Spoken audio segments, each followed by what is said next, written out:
Hello everybody and welcome to another hobby cheating video, and today we're going to talk about making desert bases. This is one that's been on my list for a while. I just haven't been doing much of anything that requires a desert base, but I actually had occasion to make one. So I thought, hey, let's get that done. So we've got a little 40 mil base here, which is a nice size to work with for the camera.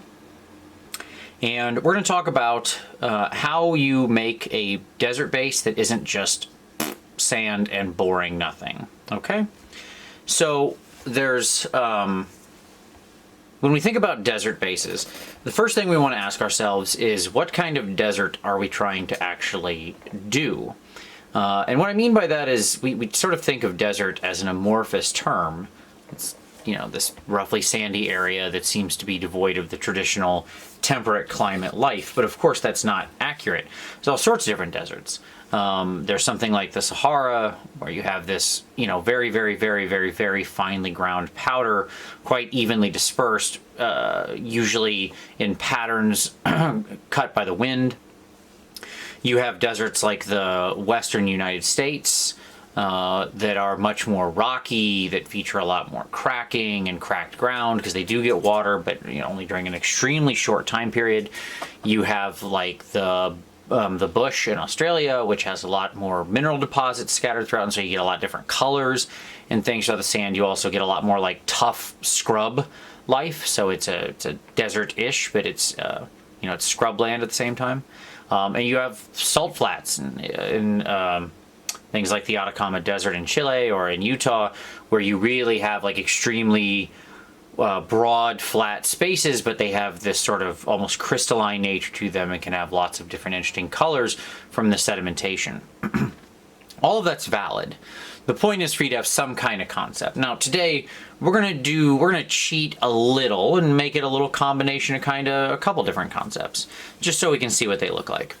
And the first thing I'll say is whenever you're doing a desert, you don't want it to be completely flat. A lot of people start with just like the normal base and they just like put some kind of sandy paste down on top of it or grit or whatever, and they're like, a desert. Boring, boring, boring, boring, boring. And so we're gonna use our old friend cork here. Everybody loves cork, right? We all love our cork. And we're gonna just glue down a little bit of cork. And we're not actually using it traditionally, and often I see people use cork on their bases as rocks. So this is a pretty common thing people do. They're just like, oh, I want to do some rocks. So they just throw down some cork. Like, we're all amazed when we're starting out in miniature painting and we put down some cork and then we dry brush it and we're like, oh my God, I just made rocks. I am a miniature painting genius. The problem is that you have to do a lot more with cork if you're going to actually leave it exposed in any way, and I never really recommend leaving exposed cork because it always looks like junk. But in this case, we're just using it to build height. So we just start out with a couple little layers of it there. I want it to be kind of smooth because I'm going to be building up, so there we go. We just get a nice vertical variance on the base, right? Great. Step one done. Okay. Easy peasy so far, right? We can all do that. We can all glue some cork to a base. All right, so our next thing is right here, and that is our Vallejo Desert Sand. Now, this is one of my favorite products for doing desert because it's actually pretty close on scale. One of the problems with doing a sandy desert is that often the scale is like way out of whack. Almost to the point where like if you're using visible grains, that's way too big. Think about how big sand is compared to you, right? Like, that's now shrink it down to the scale of a human being. I mean, it'd be imperceptible, right? Or sorry, the size of a model, where 1 inch equals 6 feet, or something close to that. In this case, though, I really like the sandy paste because you can see how, like, it has that texture, but it's pretty small. It's not like really out there as far as the total texture goes. So we get some of this. Got an old crappy brush here. And what we're going to do is we're going to just get a whole bunch of this on here. Like enough that I'm trying to cover everything and just make a nice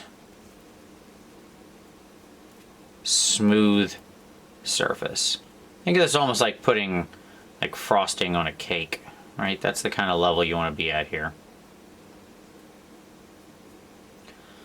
This will lead to my next channel adventure, wherein I'm going to start trying to compete with Cake It and make my own cakes. It'll be all miniature cakes. No, not really. All right. So we get a nice thick layer of it on there. There we go. Sorry, I was grabbing from the top and it was a little dry. Now the next thing I'm going to do is, because I'm going for this kind of a base, I'm going to take my brush and I'm going to actually like directionally make sure everything is going in the same way. So first let me get everything, all this junk off the brush, all this onto here. Don't worry if you get it on the side of the base right now. Doesn't matter.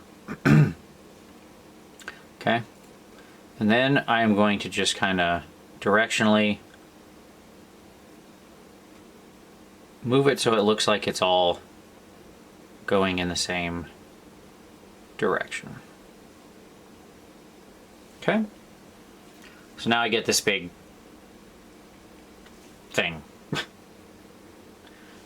There, we've got like some texture, some stuff like that. Great. Got texture, we've got directionality to it. All right. So, sorry, wipe off my junk brush here. Just get all this extra paste out of here. Or some of it at least. All right, cool. So, next thing's next. You can use something like a little tool. Like here I have this with a little bit of, this is just some piece of cardboard, or, you know, some heavy stock, that I cut a little, like, swervy pattern into. Swervy pattern. And you can kind of come in and you can just press this down and you can just kind of shape. So you kind of get this like pattern in there. You can go very thick or very thin, but it can kind of make it smooth. So you get these little shapes whipping up and around. You can also curve them in one direction, so it looks like they're kind of moving around the surface. This is why you need a lot of extra on here, right?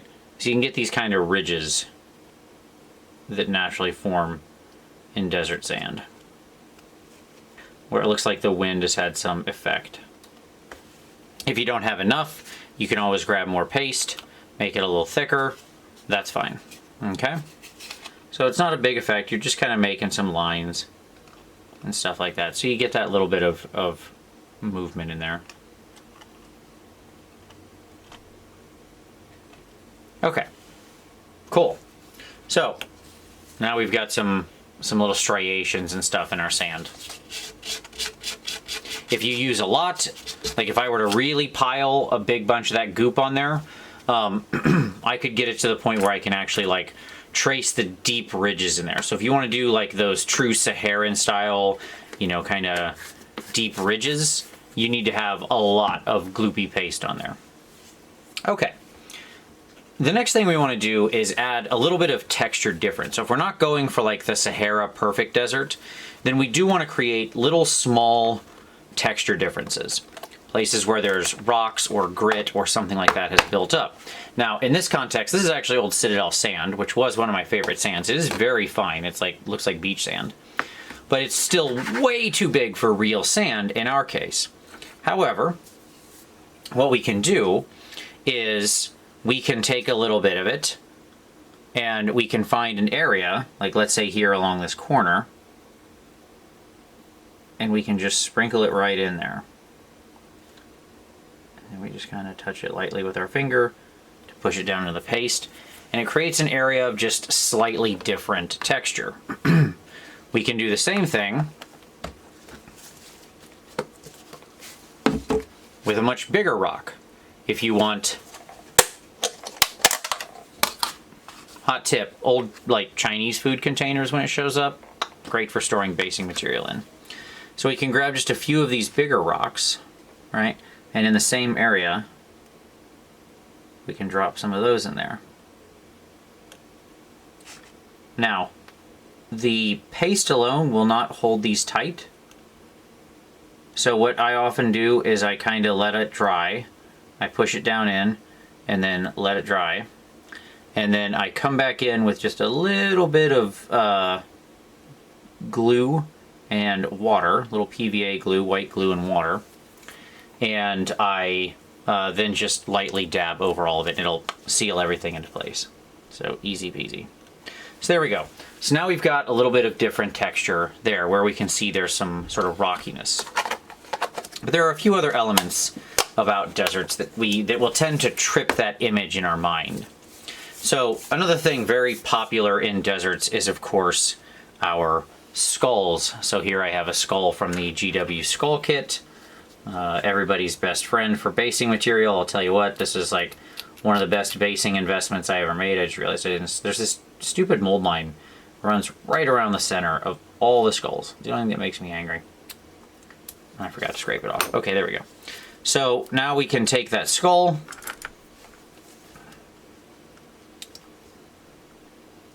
And what we're going to do is we're going to push it in kind of right here-ish on the, not quite the center of the base. And actually, you know what we're going to do? We're going to put just a little dab of our super glue down. It will react strangely with this paste to a point, but not so strangely we can't use it. There we go.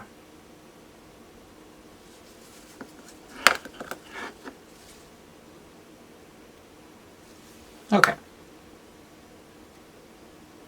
And whenever you're putting details into sand, you always want to make sure you actually push them down in the sand, because the sand is so mobile, it's going to swirl up around them. And in fact, since we have a little bit of that glue that's poked its ugly head up around our ugly skull head, we can go back to our basing sand here. We can grab a little bit of that and we can just sprinkle that right around the skull. And now he looks like he's got some sand that's blown up onto him. Perfect. Right? Kind of have a half-buried effect. Similarly, another thing that people commonly associate with deserts is sort of half-buried items. So here I have a Tomb King shield, and what we can do is we can take and cut some part of it that'll still be recognizable as a shield. Right? So that's still very recognizable as a shield. We can turn it, and we can then, at an angle, push it into the sand. So it looks like it's kind of stuck halfway in there, and the rest of the shield is hidden from our view. Now, we know there's no real shield there, right? But of course, to the viewer, it looks like it's there. And if you get a little bit of like area built up around the side, you just take the back of a brush and you just smooth it out. There we go. So it looks nice and buried in there, right?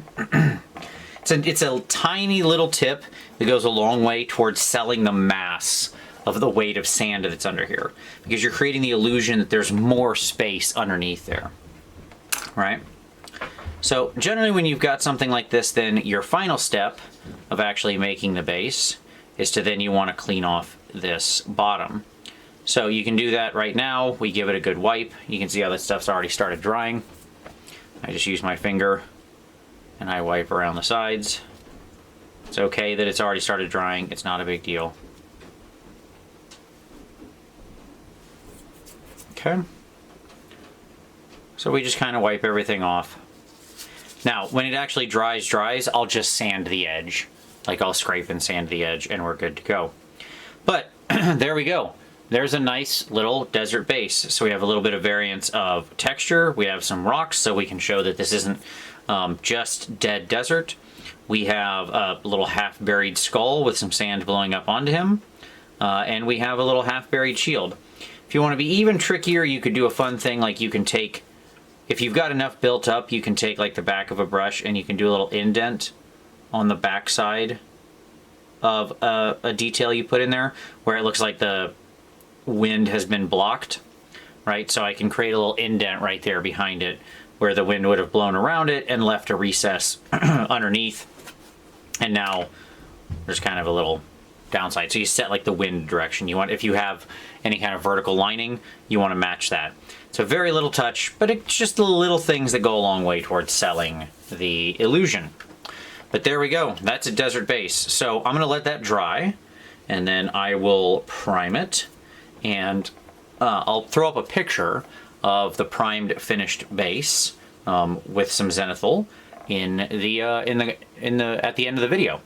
And next week we're going to do part 2, where we talk about painting this thing and actually bringing the sand base to quote unquote life, even though it's a dead, dry desert. So that brings us to the end of this one, as this will now dry, and then I'll throw up the picture. If you liked this, go ahead and give it a like. I always appreciate that. Subscribe for additional hobby cheating in the future. We have new videos here every Saturday. If you have any questions, feel free to drop those in the comments below. Always like questions. If you're interested in taking a class with me, I have my class schedule down below. I teach around the US and the UK this year. But as always, I appreciate very much you watching this one, and we'll see you next time.